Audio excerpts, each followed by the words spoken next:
Call the police right now. That man is stealing my father's Rolls Royce. The words sliced through the rain like shattered glass, sharp enough to turn every head beneath the glowing canopy of the Whitmore Grand Hotel. Valets froze beside rows of luxury cars. A woman in a silver evening gown lowered her champagne flute midair. Somewhere near the revolving doors, a violinist stopped playing for half a second before the music awkwardly stumbled forward again. And at the center of it all stood Elias Carter, one hand resting calmly on the polished door handle of a black Rolls-Royce Phantom worth nearly $600,000. Rainwater dripped steadily from the edge of his dark coat onto the marble driveway below, but he didn't move, didn't flinch, didn't raise his voice. The white woman pointing at him, Charlotte Whitmore, stepped forward in sharp heels that clicked against the stone like warning shots. Her diamond earrings caught the gold light spilling from the hotel entrance while two security guards hurried toward Elias with tense expressions. "Sir, step away from the vehicle," one of them ordered. Elias slowly turned his head. The city lights reflected across the wet pavement beneath him, blue and silver streaks dancing across the black paint of the Phantom. Around them, wealthy guests in tuxedos and designer gowns began whispering to each other beneath the stormy Manhattan sky. Several phones were already raised, recording. Charlotte crossed her arms tightly. "I saw him trying to get inside the car," she announced loudly, making sure everyone could hear her. "He doesn't belong here." The sentence hung in the cold night air longer than it should have. Elias noticed the way some people nodded immediately without questioning her once. He noticed the valet boy suddenly avoiding eye contact. He noticed the older white couple near the entrance clutching each other tighter, as if danger had just appeared beside the hotel fountain. None of them asked who he was. None of them asked why he held the key fob in his hand. They simply looked at the black man standing beside an expensive car and decided the story for themselves. A police cruiser rolled under the awning. Moments later, red and blue lights washing over the rain-soaked driveway. The officers stepped out quickly, hands near their belts, eyes fixed directly on Elias. Charlotte immediately pointed toward him again. "That's him," she said. "I think he cloned the key or something." Elias let out a slow breath through his nose. The scent of rain, gasoline, and expensive perfume mixed together beneath the hotel canopy. One officer approached carefully. "Sir, I'm going to need you to step away from the vehicle and keep your hands visible." Elias obeyed without argument. Calmly, smoothly. His expression never changed. The officer looked surprised by the lack of resistance. Most people in public confrontations either panicked or protested. Elias didn't either. Instead, he slowly reached into the pocket of his coat. Immediately, one of the security guards stiffened. "Easy," he warned. Elias nodded once and pulled out a sleek black key fob with the Rolls-Royce emblem gleaming beneath the lights. A few whispers rippled through the crowd. Charlotte's jaw tightened, but she recovered quickly. "That doesn't prove anything," she snapped. "People steal keys all the time." The younger officer exchanged an uncertain glance with his partner. Elias pressed a button. Instantly, the Phantom's headlights flashed twice, soft and elegant, followed by the smooth mechanical click of the doors unlocking. Silence rolled across the valet area. Even the rain suddenly sounded louder. Elias looked at the officers, then at Charlotte. "Is there still a problem?" he asked quietly. Charlotte's cheeks flushed, but embarrassment only seemed to sharpen her anger. "Yes, there's a problem," she said coldly. "Because someone like you doesn't just drive away in my family's car." The sentence landed hard. A few people nearby shifted awkwardly, sensing something uglier underneath her words now. Elias stared at her for several seconds, long enough for the tension to become unbearable. Water dripped from the edge of his coat sleeve onto the marble between them. Somewhere above the street, thunder rolled through the Manhattan skyline.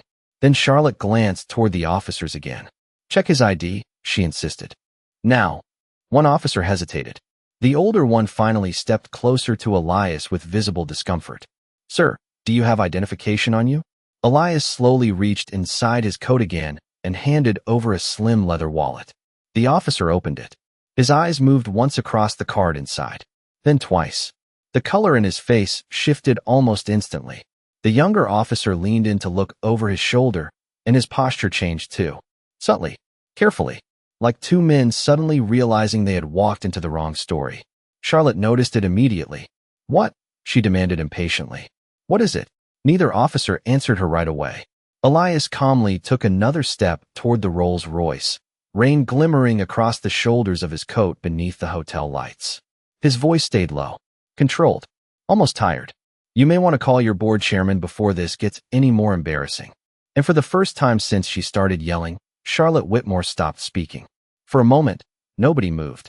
Rain tapped softly against the black umbrellas clustered near the hotel entrance, while the flashing police lights painted long streaks of red and blue across the marble driveway.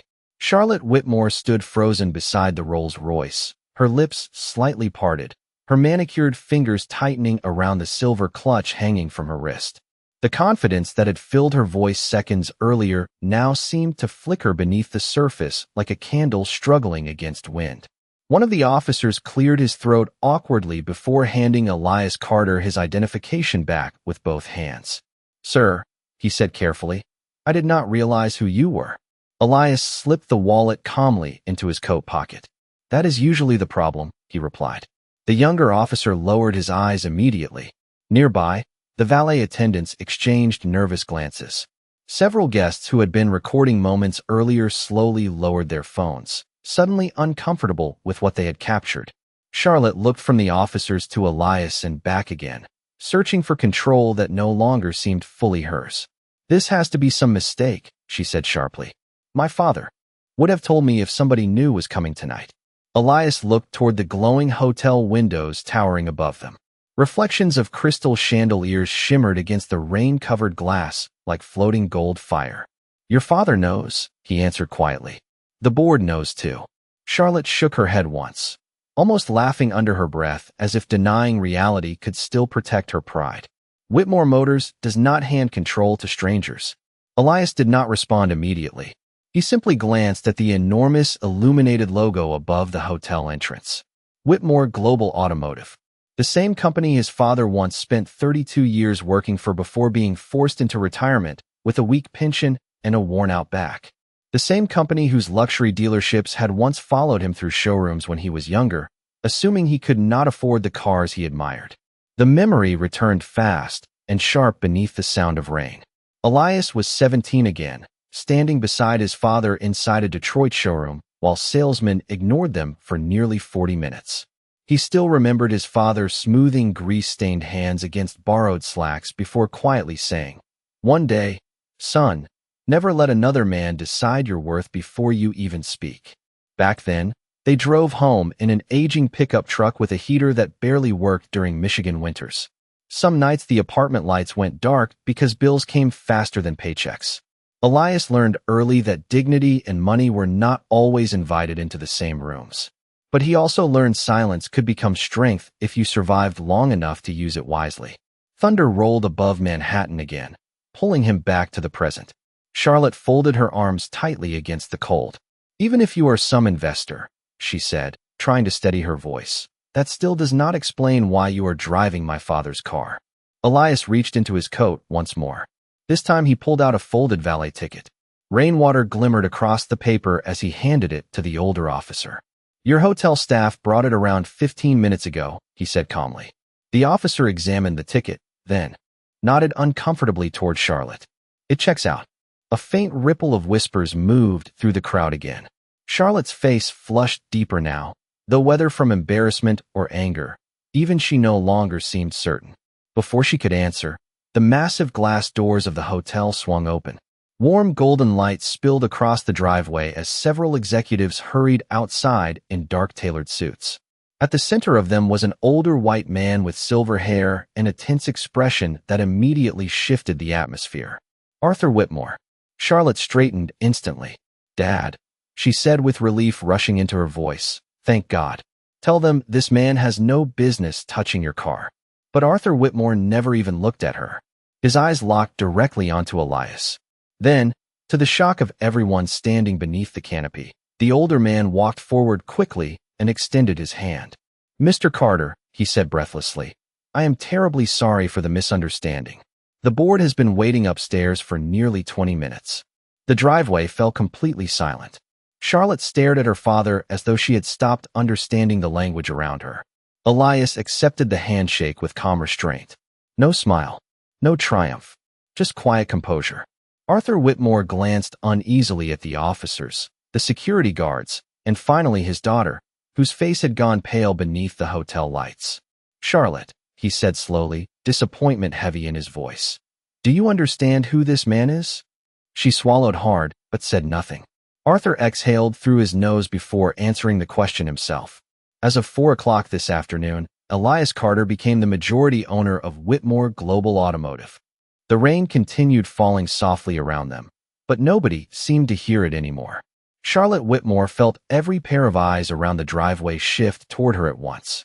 The humiliation arrived slowly, like cold water sinking through fabric, impossible to stop once it touched skin. Her father still stood beside Elias Carter beneath the hotel canopy, rain mist drifting through the yellow light above them, while the police officers quietly stepped backward, suddenly eager to disappear from the situation. Somewhere near the entrance, a valet lowered his head and hurried toward the revolving doors. Nobody wanted to remain close to the tension anymore. Arthur Whitmore removed his glasses and rubbed the bridge of his nose as if exhaustion had aged him 10 years in a single evening. "Mr. Carter," he said carefully, "please allow me to personally escort you upstairs." Elias glanced once toward Charlotte before answering. "I think your daughter deserves an explanation first." Arthur's jaw tightened slightly. Charlotte looked between them, confusion and anger battling across her face. "Dad, what is going on?" she asked. "You said the board meeting tonight was about restructuring debt." Arthur gave a quiet nod. "It was. Then why is he here?" Arthur hesitated for half a second too long. That pause alone told her more than words could. The rain outside softened into a steady drizzle, tapping gently against the line of parked luxury cars, while distant traffic hummed through midtown Manhattan. Elias slid one hand into his coat pocket and looked up at the glowing Whitmore logo above the entrance. 3 months ago, he said calmly, your company was 6 weeks away from defaulting on nearly $2 billion in obligations. Charlotte blinked hard. That is impossible. No, Arthur said quietly. It is accurate. She stared at her father in disbelief. You told me the expansion project in Europe was stable. Arthur let out a tired breath. We lost 40% of our overseas contracts after the supply chain collapsed last winter. The board kept it private to prevent panic. Charlotte suddenly looked smaller despite the expensive gown and perfect posture she had carried all evening. Around them, several executives remained near the hotel doors pretending not to listen while clearly hearing every word. Elias noticed the tension in their faces immediately. Fear, shame, relief. Corporate survival had a specific look to it. He had seen it before in Detroit, Cleveland, and Chicago when companies smiled publicly while quietly drowning behind conference room walls. Whitmore Motors was going under, Elias continued. Your board needed capital fast. My firm provided it. Charlotte swallowed slowly. You bought the company. I saved it, Elias corrected gently. The words landed harder because he did not raise his voice. Arthur Whitmore looked toward the wet pavement beneath them instead of meeting his daughter's eyes. Without Carter Automotive Technologies, he admitted, there would not have been payroll next month. A long silence followed. The revolving hotel doors spun softly behind them as guests entered the gala pretending nothing unusual had happened outside. Somewhere nearby, silverware clinked faintly from the ballroom inside. Manhattan kept moving, indifferent to personal humiliation. Charlotte finally turned toward Elias fully for the first time that night. Not at his clothes, not at the car. At him, really looking now. The calm expression, the steady posture, the quiet confidence she had mistaken for something else the moment she saw him. Why did nobody tell me? She whispered. Arthur's face hardened slightly. Because every time the board suggested outside leadership, you called it weakness. Charlotte looked wounded by the answer. Elias could almost see the realization spreading across her expression piece by piece. Her entire life had been built inside rooms where people looked like her, dressed like her, spoke like her. Wealth had become visual in her mind. Predictable. Controlled. Tonight shattered that illusion in front of hundreds of witnesses. One of the officers approached cautiously again, hat tucked beneath his arm. Mr. Carter, he said, visibly embarrassed. I apologize for the misunderstanding earlier. Elias gave a small nod. You were responding to a call. I understand. The officer hesitated. Still, I should have asked more questions before assuming anything. Elias held his gaze for a moment before answering quietly. Most people should. The younger officer lowered his eyes immediately beside him. Arthur Whitmore cleared his throat awkwardly. The boardroom is prepared upstairs, he said, attempting to shift the evening forward. Investors from London and Dubai are already waiting. Elias looked toward the towering windows above, them where warm golden light glowed against the rain-dark sky. Then his attention drifted briefly back to Charlotte. She stood perfectly still now, no anger left in her face, only the uncomfortable weight of realization. Elias remembered another rainy night nearly 20 years earlier when security guards had followed him through a luxury dealership outside Detroit because they believed he was wasting time. Back then he had left quietly with humiliation burning inside his chest. Tonight felt different, not because he had power now, but because he no longer needed anyone in that driveway to validate his worth. Arthur gestured toward the entrance. "After you, Mr. Carter." Elias finally stepped forward. His polished shoes crossed the wet marble slowly while the hotel staff immediately rushed to open the doors for him. Behind him, Charlotte Whitmore remained standing alone beneath the fading red and blue reflections of the police lights, watching the man she accused moments earlier walk into the building that now technically belonged to him. The warmth inside the Whitmore Grand Hotel felt almost artificial after the cold rain outside. Crystal chandeliers shimmered overhead like suspended gold stars, while soft piano music drifted through the marble lobby. Elias Carter walked calmly across the polished floor beside Arthur Whitmore, their reflections moving beneath them in the glossy stone. Around them, conversations lowered into nervous murmurs. Executives who had spent months negotiating through conference calls and private meetings suddenly straightened their posture as the new majority owner entered the building in person. Several men immediately adjusted their ties. A woman near the elevator nearly spilled her wine while whispering something into her husband's ear. Elias noticed all of it without reacting. He had spent too many years walking into rooms where people underestimated him to mistake surprise for respect. Behind them, Charlotte Whitmore finally stepped inside the hotel, slower than before. The confidence she carried earlier had vanished somewhere out in the rain beside the Rolls-Royce. Now her heels echoed quietly against the marble floor as she followed several steps behind her father. Some guests recognized the tension immediately and moved out of her path without saying a word. Arthur pressed the elevator button with a hand that still looked slightly unsteady. "The board is anxious," he admitted quietly as they waited. Most of them expected another week before the announcement became public. Elias glanced toward the giant windows overlooking Manhattan. Rain streaked down the glass in silver rivers, while headlights crawled through the streets far below. "Delaying the truth rarely improves it," he said calmly. Arthur gave a tired nod but did not answer. The elevator doors slid open with a soft chime. Inside, polished brass walls reflected distorted fragments of everyone standing there. Elias stepped in first. Arthur followed. Charlotte hesitated outside the doors for half a second before entering too. Nobody spoke during the ride upward.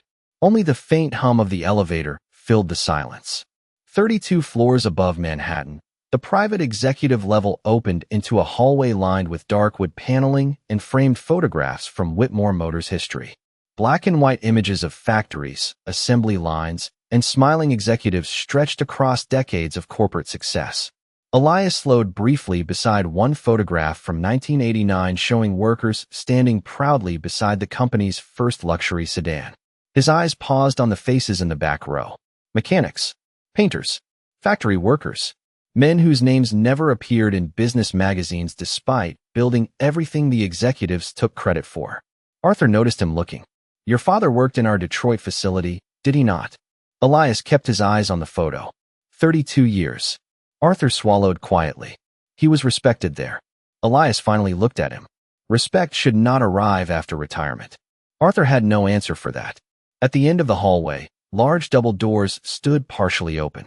Light spilled from the boardroom inside along with the low-tension-filled murmur of waiting executives. The moment Elias entered, the room fell silent. 12 board members sat around a long glass conference table overlooking the Manhattan skyline. Financial reports, tablets, and untouched glasses of water sat neatly arranged before them.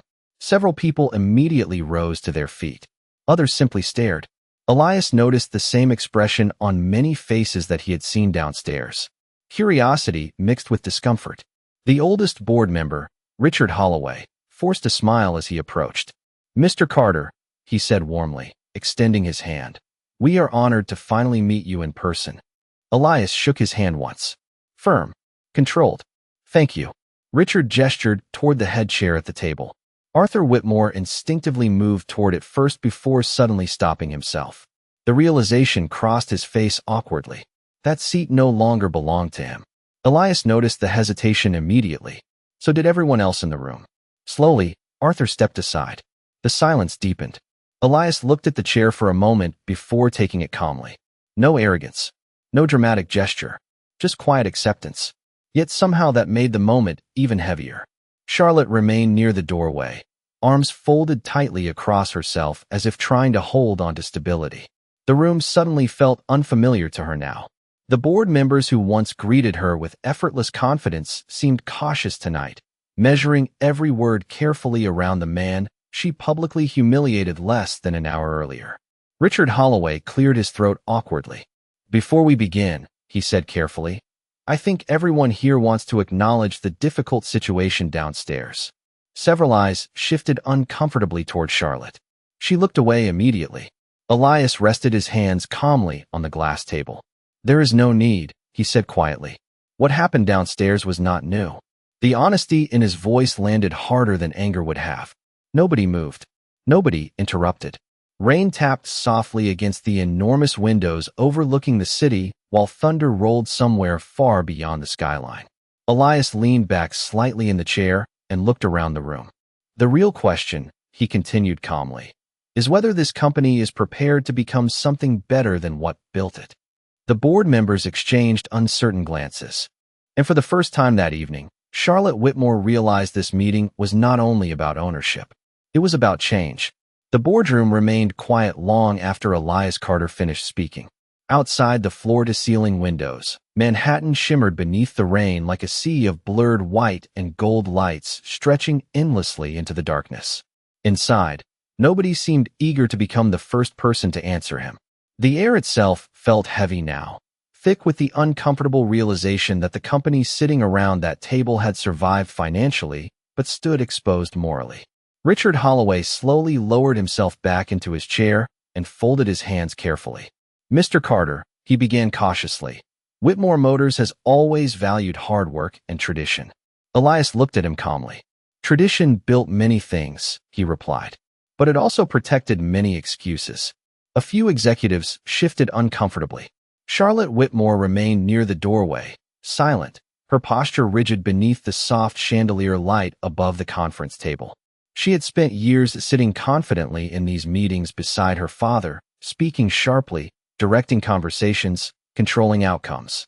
Tonight, she felt like a stranger in her own building. Arthur Whitmore loosened his tie slightly and leaned forward in his chair. "Elias," he said quietly, "what exactly are you proposing?" Elias rested his fingers lightly against the glass table. "Accountability," he answered. "Real opportunity. Leadership based on competence instead of comfort." One of the board members, a gray-haired executive named Leonard Pierce, frowned immediately. "With all respect," he interrupted, "Whitmore became successful because we maintained standards." Elias turned his eyes toward him slowly. "Standards," he repeated calmly. "Or barriers?" Leonard opened his mouth, then stopped. The room grew still again. Rain slid down the giant windows in slow silver trails, while distant thunder rolled softly beyond the skyline. Elias looked around the table carefully before continuing. 3 years ago," he said, "your Detroit engineering division submitted 22 innovation proposals for electric battery redesigns. Only 2 were reviewed by upper management." Several executives exchanged uncertain looks. Elias continued, "Do you know why?" Nobody answered. He slid a thin black folder across the table. "Because most of the engineers who submitted them came from public universities instead of private networks your executives trusted." Richard Holloway slowly opened the folder, his face tightening as he scanned the documents inside. "These numbers are internal," he murmured. "Yes," Elias replied. "And expensive." Charlotte looked toward the papers with confusion. "What are you talking about?" Elias turned toward her for the first time since entering the boardroom. "One of those rejected engineers later joined my company." He paused briefly, His battery design is now worth nearly $800 million. The silence afterward felt almost physical. Arthur Whitmore leaned back slowly, disappointment spreading across his face as he realized what years of corporate arrogance had cost them. Leonard Pierce tried to recover first. You cannot blame every missed opportunity on bias. Elias nodded once. No, he agreed calmly. But you also cannot build a company culture where certain people must constantly prove they belong while others are welcomed automatically. Charlotte looked down at the polished table surface beneath her reflection. Those words struck harder than she expected because deep inside she knew exactly what he meant. She remembered tonight downstairs. The certainty in her voice when she pointed at him beside the Rolls Royce. The ease with which she assumed he did not belong. She had not even realized how automatic it felt until now. Richard Holloway removed his glasses slowly. What happens next? He asked quietly. Elias leaned back in the chairman's seat, calm and composed beneath the city lights glowing behind him. Tomorrow morning, he said, Whitmore Motors announces a full leadership review, scholarship partnerships with Detroit trade schools, and a diversity expansion initiative across every executive division. Leonard Pierce immediately stiffened. Shareholders will panic. No, Elias answered. They will adapt. Arthur Whitmore stared silently at the table for several long seconds before finally speaking. And if the board refuses? Elias met his eyes steadily. Then I replace the board. The blunt honesty settled heavily across the room. Nobody challenged him this time. Nobody laughed. The power dynamic had shifted too completely now. Charlotte slowly moved away from the doorway at last and took a seat near the end of the conference table. The movement drew quiet attention from several executives. She folded her hands together carefully, avoiding her father's eyes. I was wrong downstairs, she said quietly. The room became still again. Elias looked at her, but did not respond immediately. Charlotte swallowed once before continuing. I saw your clothes, your skin color, the car, and I made assumptions before you even spoke. Her voice lacked the arrogance it carried earlier. Now it sounded smaller. Honest. I embarrassed myself, she admitted softly. But I also embarrassed this company. Arthur Whitmore closed his eyes briefly as though hearing the truth aloud hurt more than he expected. Elias studied Charlotte carefully for a moment. Rain continued tapping softly against the windows behind him while lightning flickered faintly across the distant skyline. Finally, he spoke. The mistake was not assuming I could not afford the car, he said calmly. The mistake was believing dignity belongs only to certain people. Charlotte lowered her eyes immediately. Nobody around the table moved. Nobody interrupted. And in the silence that followed, the entire room seemed to understand that this conversation had become bigger than one misunderstanding in a hotel driveway. The meeting ended nearly an hour later, but the tension inside the Whitmore boardroom lingered long after the final documents were closed. One by one, executives gathered their tablets and folders in uneasy silence before quietly filtering toward the hallway outside. Nobody spoke loudly anymore. The sharp confidence that had once dominated the room seemed softened now, replaced by careful voices and lowered eyes. Elias Carter remained seated at the head of the long glass table after everyone else began leaving. Beyond the towering windows behind him, Manhattan glowed beneath the rain like a living river of light stretching into the darkness. Yellow taxis slid through wet intersections 32 floors below, while distant sirens echoed faintly through the city night. Arthur Whitmore paused beside the doorway before turning back toward him. For a moment, the older man looked less like a powerful executive and more like someone carrying the weight of years he could no longer defend. You know, Arthur said quietly, my father started this company with 6 mechanics in a rented garage in Queens. Elias listened without interrupting. Arthur gave a faint smile filled with exhaustion. Back then, he used to say talent could come from anywhere. He looked down briefly at the conference table. Somewhere along the way, we forgot that. Elias rested his hands calmly together. Success makes people comfortable, he replied. Comfort makes people blind. Arthur nodded slowly because deep down he knew it was true. The older man glanced once toward the empty chair where Charlotte had been sitting minutes earlier. She is not a bad person, he said carefully. No, Elias answered. But she learned a dangerous habit. Arthur's face tightened slightly. And what habit is that? Elias looked toward the rain sliding down the windows behind him. Believing power always looks familiar. Silence settled between them again. Soft, heavy, honest.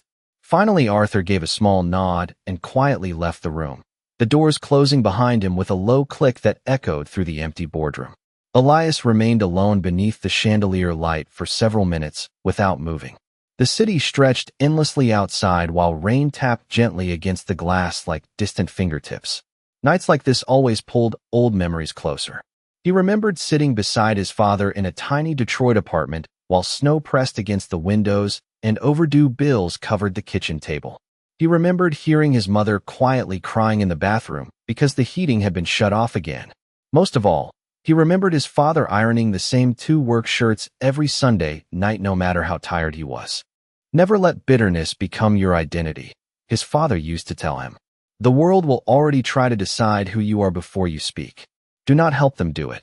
Elias closed his eyes briefly at the memory. The office lights reflected softly across the dark windows, turning the glass into mirrors.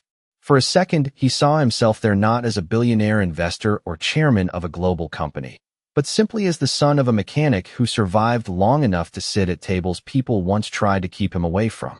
A quiet knock interrupted the silence. Elias opened his eyes. Charlotte Whitmore stood just outside the partially open door, no longer wearing the sharp expression she carried earlier that evening. Without the crowd around her, she suddenly looked younger. Smaller somehow. More human. "May I come in?" she asked softly. Elias studied her for a moment before giving a slight nod. Charlotte stepped into the room slowly. Her heels sounded muted now against the carpeted floor. Gone was the polished confidence she used like armor downstairs beside the Rolls-Royce. Tonight had stripped too much away for that. She stopped several feet from the conference table and folded her arms lightly against herself. "I almost did not come back in here," she admitted quietly. Elias leaned back slightly in his chair. "But you did." Charlotte gave a faint nod. Rainwater still glimmered faintly in her hair from earlier outside beneath the hotel canopy. "When I was 12, she said carefully, "my father took me to one of our factories in Michigan." Elias listened silently. "I remember seeing workers covered in grease and oil and thinking they looked completely different from the people in our offices." She looked down briefly. "I think somewhere in my mind I started associating wealth with worth after that." Elias remained calm. "Many people do." Charlotte swallowed slowly before meeting his eyes again. "But tonight I realized something worse." The room grew still around her words. "I never questioned those assumptions because nobody around me ever had to." Elias looked at her quietly for several seconds. Outside, lightning flickered faintly across the skyline, illuminating the rain-covered windows in silver light. Finally he spoke. "The hardest part about privilege," he said calmly, "is that it usually feels normal to the person who has it." Charlotte lowered her eyes again. No defense. No argument. Just silence. The city lights shimmered softly behind them while thunder rolled low across Manhattan. And for the first time that entire night, neither of them seemed interested in power anymore. Charlotte Whitmore stood quietly near the edge of the conference table while the rain continued sliding down the massive windows behind Elias Carter.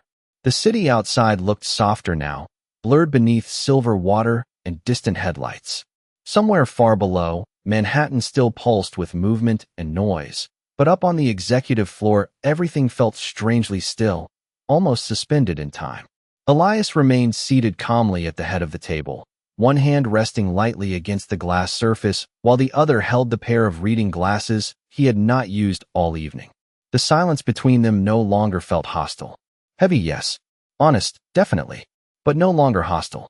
Charlotte slowly exhaled and glanced toward the dark reflection staring back at her from the rain-covered windows. "Do you know what the worst part is?" she asked quietly. Elias looked at her without speaking. "I really believed I was a good person." The confession hung softly in the room. She gave a faint, humorless laugh beneath her breath. "I donated to charities. I funded scholarship dinners. I sat on diversity panels." Her eyes lowered toward the floor. "And somehow I still looked at you tonight and assumed you were dangerous before you even spoke." Elias leaned back slightly in his chair. "Bias does not always arrive wearing hatred," he said calmly. "Sometimes it arrives wearing certainty." Charlotte swallowed hard at that. The words settled deep because they felt painfully accurate. She thought back to the driveway again. The flashing police lights. The phone's recording. The certainty in her voice when she pointed at him beside the Rolls-Royce. She had not questioned herself for even 1 second. That realization hurt more now than public embarrassment ever could. Elias stood slowly from the chairman's chair and walked toward the windows overlooking the city. His reflection stretched across the dark glass beside the endless lights of Manhattan. Charlotte watched him quietly. "Can I ask you something?" she said after a moment. "You can ask." She hesitated briefly. "Why did you stay calm downstairs?" Elias looked out at the rain-covered skyline before answering. "Because I learned a long time ago that anger makes people stop hearing you." Charlotte folded her arms lightly against herself. "I do not think I could have handled that with dignity." Elias gave a faint nod. "My father could not either at first." Charlotte looked up slightly. Elias rested one hand against the cool glass beside him. "When I was 9 years old," he said quietly, "my father took me to a dealership after months of saving money for a used luxury sedan." Rain tapped softly against the windows while his voice remained low and steady. "We walked around for nearly an hour before anyone acknowledged us." Charlotte listened without moving. Eventually, a salesman asked if we were lost. Elias gave the faintest smile, though there was no humor in it. "I remember my father holding the keys to his trade-in truck so tightly his knuckles turned white." The room stayed silent except for the distant rumble of thunder over the city. "Did he buy the car?" Charlotte asked softly. Elias nodded once. "Cash." Charlotte closed her eyes briefly. "And they still treated him that way?" "Yes." Elias looked back toward her now. "But on the drive home, he told me something I never forgot." He paused. He said, "Never waste your life trying to prove your humanity to people committed to misunderstanding it." Charlotte lowered her eyes immediately. Those words seemed to press against every wall she had built around herself. The rain outside grew softer, almost gentle now against the towering windows. For several seconds, neither of them spoke. Then a quiet knock sounded at the boardroom door. Arthur Whitmore stepped carefully inside, holding a thin folder in one hand. He looked between them with mild surprise, clearly uncertain what conversation he had interrupted. "I apologize," he said quietly, "but there is something you should both see." Elias turned from the window. Arthur walked toward the conference table and placed the folder carefully in front of him. "The media team alerted me 10 minutes ago," he explained. "Someone recorded what happened downstairs." Charlotte's face tightened instantly. Arthur opened the folder slowly. Inside were printed screenshots from social media posts already spreading across multiple platforms. The images showed Charlotte pointing toward Elias beside the Rolls-Royce, while police lights flashed across the hotel driveway. Captions flooded beneath the photos. "Billionaire mistaken for criminal." "Luxury heiress accused of racial profiling." "Corporate scandal at Whitmore Gala." Charlotte stared at the pages in horror. "How many people have seen this?" she whispered. Arthur looked exhausted suddenly. "Millions by morning, most likely." The room fell silent again. Charlotte sank slowly into one of the chairs near the table, her composure finally cracking beneath the weight of what the night had become. Not just private humiliation anymore. Public. Permanent. Elias looked down at the printed images quietly. Then, after a long pause, he closed the folder. "Prepare a statement for tomorrow," he said calmly. Arthur nodded carefully. "What should it say?" Elias glanced once toward Charlotte before answering. "The truth." Charlotte looked up at him, stunned. He could have destroyed her reputation completely in that moment. Instead, his voice remained calm, controlled, human, and somehow that kindness hurt more than punishment ever could. By the time the meeting finally ended, it was past midnight. The storm outside had weakened into a soft mist drifting across the Manhattan skyline, leaving the city glowing beneath wet streets and fading reflections. Most of the executives had already left the executive floor in silence, eager to escape the weight of the evening. The enormous boardroom now felt strangely hollow without their voices filling it. Only Elias Carter, Charlotte Whitmore, and Arthur Whitmore remained near the conference table while the lights of New York shimmered beyond the towering windows behind them. Arthur loosened his tie again and glanced tiredly at the folder of social media screenshots still resting on the glass table. "Public relations will want a prepared statement before sunrise," he said quietly. Elias nodded once. "Then give them one." Arthur hesitated. "The legal team may recommend minimizing details." Elias looked at him calmly. "That is usually how companies apologize without changing anything." Arthur lowered his eyes slightly because he knew the criticism was deserved. Charlotte sat silently near the far end of the table, staring at the city lights outside without really seeing them. Her reflection hovered faintly against the dark windows like a stranger she no longer recognized. For most of her life, mistakes had been private things hidden behind lawyers, money, and influence. Tonight there would be no hiding. Millions of people would wake up to videos and headlines showing exactly who she had been in that hotel driveway. The realization settled heavily inside her chest. "I should resign," she said suddenly. The words cut softly through the quiet room. Arthur looked at her in surprise. "Charlotte." She shook her head slowly before he could continue. "No, I mean it."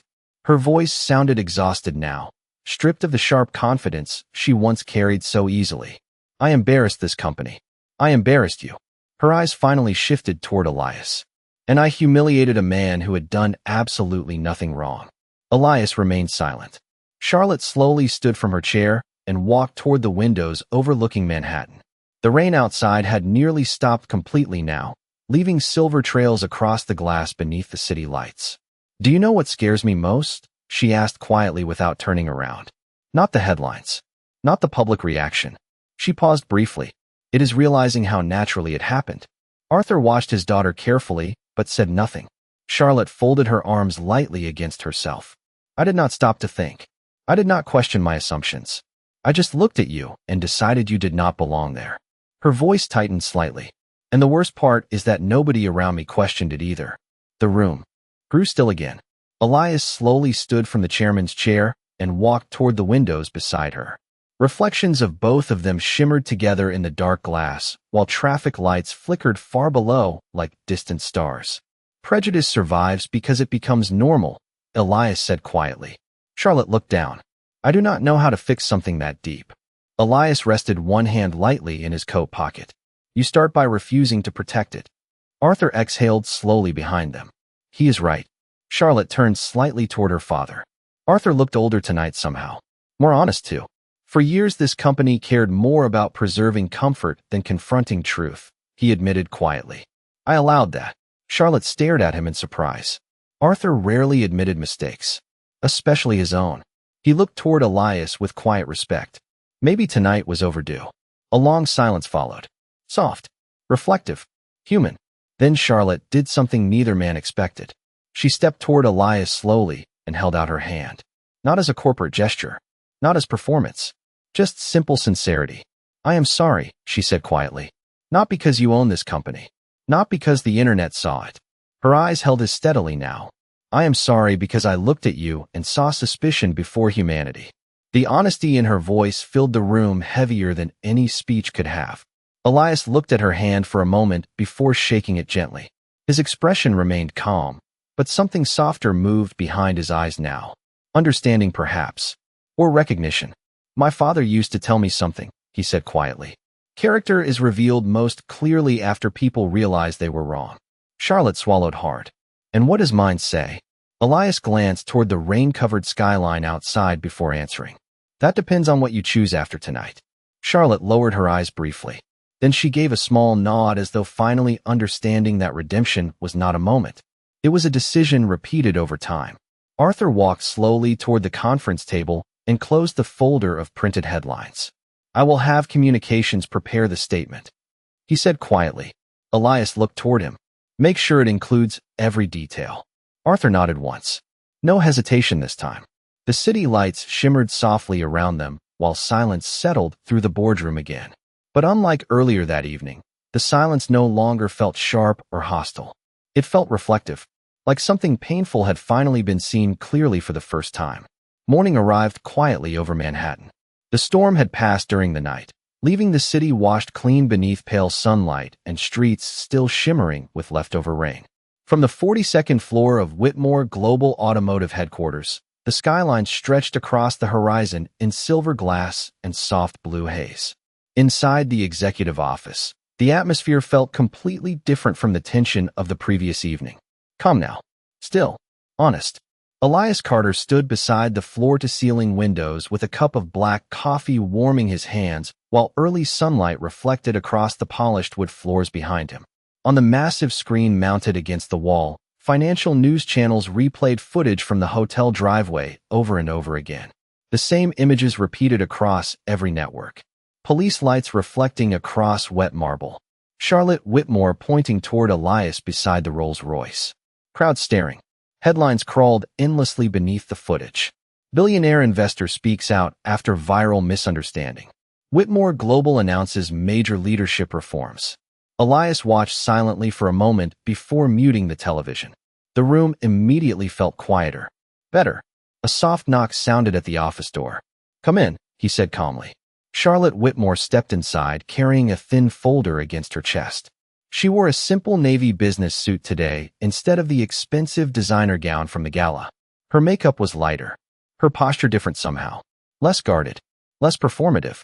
Behind her, Arthur Whitmore followed quietly with tired but calmer eyes than the night before. "The statement was released an hour ago," Arthur said. "Every division head has received the restructuring plan." Elias nodded once. Charlotte walked toward the desk, slowly, and placed the folder down carefully. "Scholarship partnerships with Detroit technical schools," she said softly. "Paid internships for underrepresented engineering students. Blind recruitment reviews for executive hiring." Elias opened the folder and scanned the pages briefly. "Good." Charlotte hesitated before speaking again. "I also requested mandatory leadership training across all departments." Elias looked up at her. Charlotte gave a faint breath of nervous laughter. "I figured it would be hypocritical to ask the company to change if I refused to."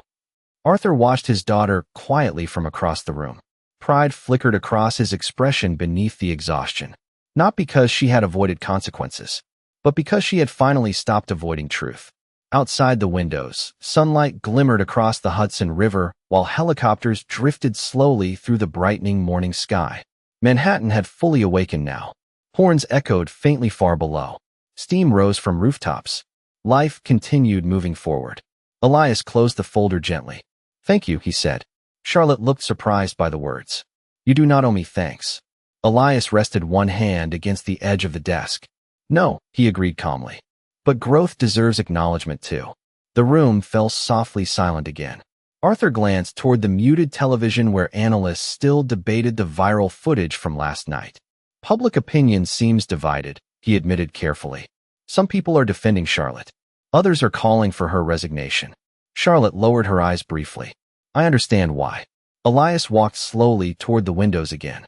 Morning light stretched across the office behind him in long golden lines. "People are allowed to be disappointed," he said quietly. "But disappointment can either harden someone or change them." Charlotte looked at his reflection in the glass. "And if people never forgive me?"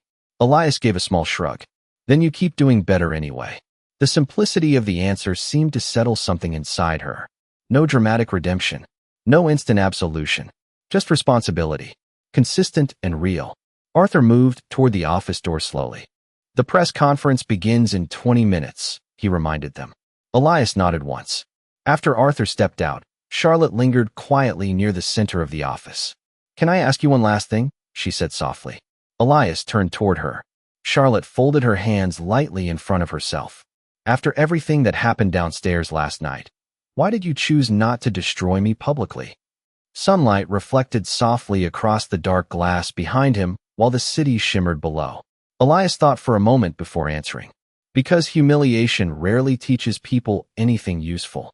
Charlotte stared at him quietly. Elias slipped one hand into his coat pocket and looked out over Manhattan once more. "My father spent his whole life teaching me that dignity means nothing if you only offer it to people who already deserve it." Charlotte felt her throat tighten slightly at those words.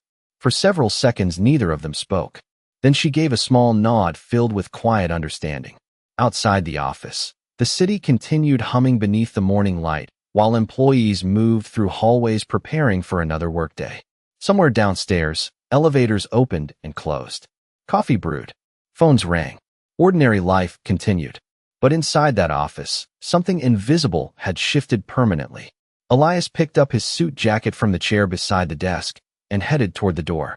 Charlotte followed a few steps behind him. As they walked through the executive hallway together, sunlight poured through the towering windows, reflecting across the polished floors beneath their feet. Employees paused respectfully as they passed. Not because of fear, not because of status, but because the silence surrounding them felt different now. Lighter somehow. Honest. And far below the towering glass building, A black Rolls-Royce moved slowly through the bright Manhattan streets, while the rainwater from the night before finally disappeared into the morning sun.